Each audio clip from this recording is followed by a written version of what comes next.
We have breaking news tonight at 10. In just 2 hours, an unprecedented travel ban will take effect between the U.S. and Europe. This is a live look at Atlanta's airport, which will have a huge impact here with this ban involving Europe. Now, the ban starts at 11:59 tonight, just before midnight. It covers 26 counties in Europe, but not the UK or Ireland. Foreign nationals from countries on the banned list will not be able to enter the U.S. However, American citizens and their families can return home as long as they have been screened ahead of time.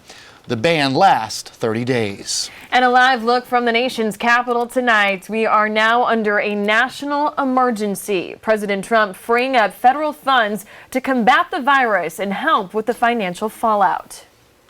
The action I am taking will open up access to up to $50 billion of very important and a large amount of money for states and territories and localities in our shared fight against this disease. South Carolina is also under a state of emergency through Governor McMaster's executive order. It's in effect for 15 days. A part of the declaration shut down schools in 2 counties, Lancaster and Kershaw. Both have seen the coronavirus spread through community interaction. Fox Carolina's Kayla Convoy live in Columbia. So, Kayla, what else did the governor say this evening?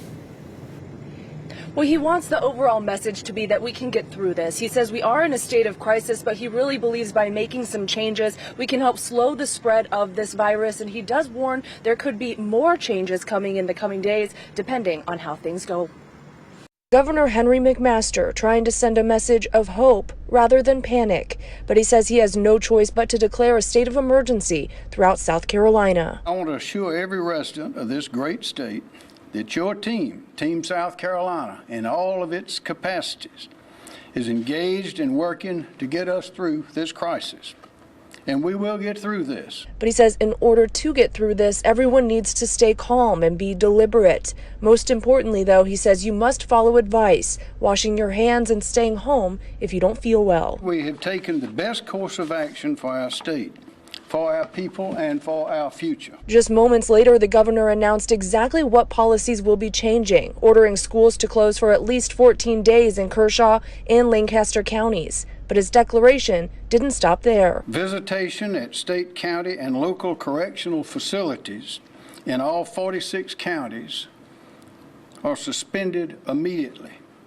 DHEC is to immediately restrict visitation to nursing homes and assisted living facilities, with the exception of end-of-life situations. Price gouging laws also went into effect throughout the state as more cases keep popping up. I asked the General Assembly to pass a bill appropriating $45 million for DHEC. A slew of changes and more could be coming. Just yesterday, another person tested positive for the virus. The one new case is a female in Camden who had contact with a known case. These new policies are effective immediately, and schools throughout the state will be in touch with the state superintendent to see if more closures will come down, which brought up a good point. What happens to students who don't have access to Wi-Fi? If Wi-Fi is not available, they'll be sending paper and pencil work on.